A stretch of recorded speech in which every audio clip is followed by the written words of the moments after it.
Today I'm going to talk about a very interesting and exciting topic. The topic is about how and why Koreans started to learn English from a long time ago. Okay, everyone would agree that there is this weird paradox exists in Korea, which is that Koreans are never familiar with English even though they've learned it for more than 9 years. Come on, this is hilarious and so irony. Including elementary school, middle school, and high school, most of us learn English for mandatory subject, and we even go to academy and take extra time studying for it. But we never feel comfortable with speaking English. Actually, plenty of us feel afraid talking with Americans. Well, not for me. I actually like it. I love doing anything that has to do with English, like talking with foreigners or teaching it for my friends. I think I pretty much enjoy this stuff. So for being as a Korean who loves English, I wanted to know about the very first English in Korea.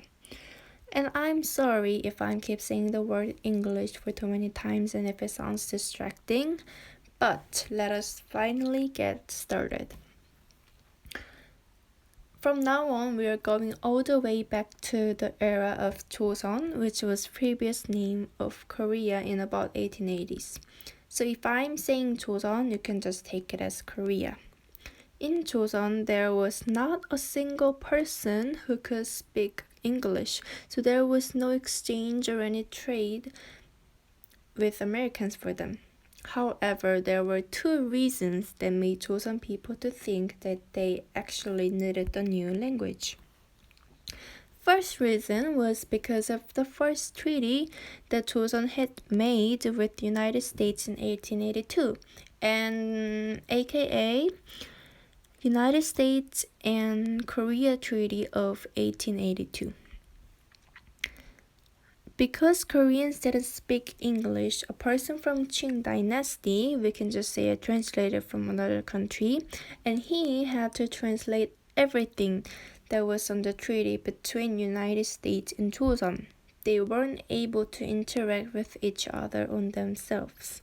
So they thought they needed a new language. And this picture right here is the actual treaty that was made between two countries.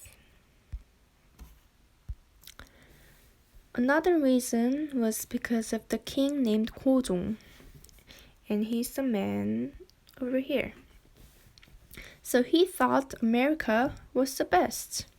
In fact, a group of Koreans were sent to America and they brought in some new products and new technologies that Koreans have never seen before. And guess what? This really surprised and impressed the king. He was like, wow, we actually need to learn and get those cool things in our country. We need to learn English immediately. So this, apparently, was the second reason, and which I really liked about. As a result, in 1886, a new school was built in Joseon.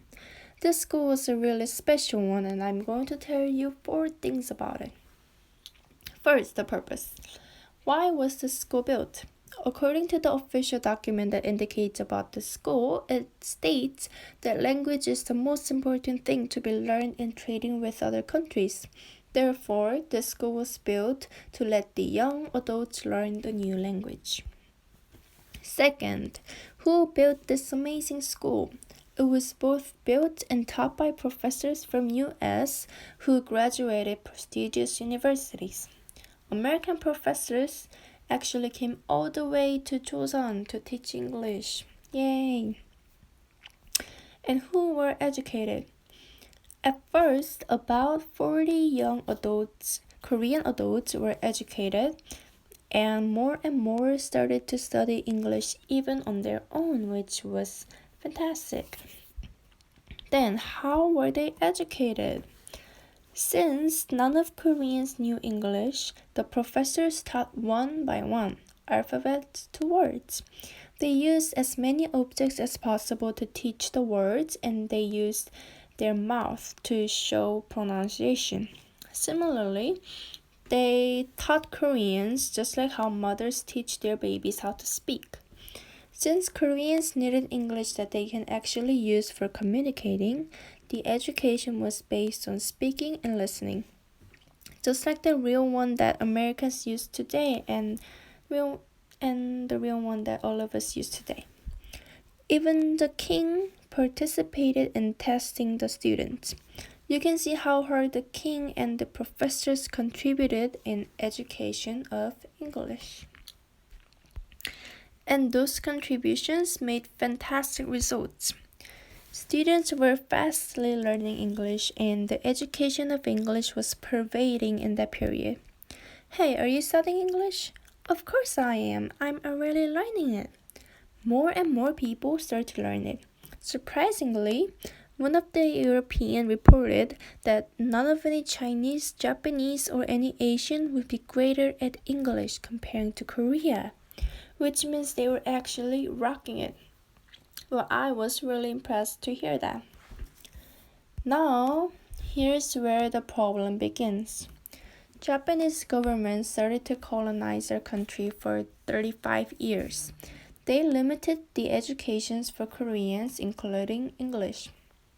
Japanese themselves started to teach it instead of American professors.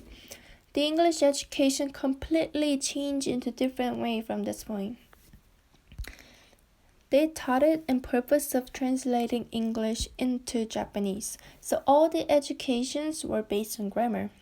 We were basically learning Japanese version of it. The worst part is that they even stopped teaching English because of the time they were in bad relation with United States. This is insane. All the hard work that everyone had put into English education had just evaporated.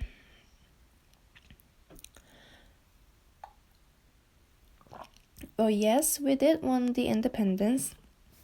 Koreans started to learn English again. However, the remaining English teachers were the ones who were taught by Japanese, so the same English from the colonization was taught over and over again. And here's one hilarious story. A Korean boy who had learned English under Japanese for 5 years made fun of it that was spoken from an American teacher. Koreans at the time thought his English and pronunciations were wrong. We were educated and fixed on this wrong English that we are never aware of the real one that was used in America. Apparently, Japanese English are still the same ones that Koreans are studying today, at least in middle schools and high schools. 수능 would be the best example for this case. 수능 is similar as SAT that students take in Korea. The funny part is that even Americans are struggling to find the answers for the English section in 수능. This doesn't make sense. We're still under Japanese education, which also explains why Koreans are struggling hard to speak in English. Lastly, even though Koreans spend the largest money for private education, such as academies and tutors, our speaking rank is all the way in the below. We are like the first country to spend the largest money for private education, but our English speaking rank is not even ranked in hundreds. This tells the tragic part of our education. Korea was once known as a country of great English education, but now it's the opposite, and I really feel bad about it. And here is my final question.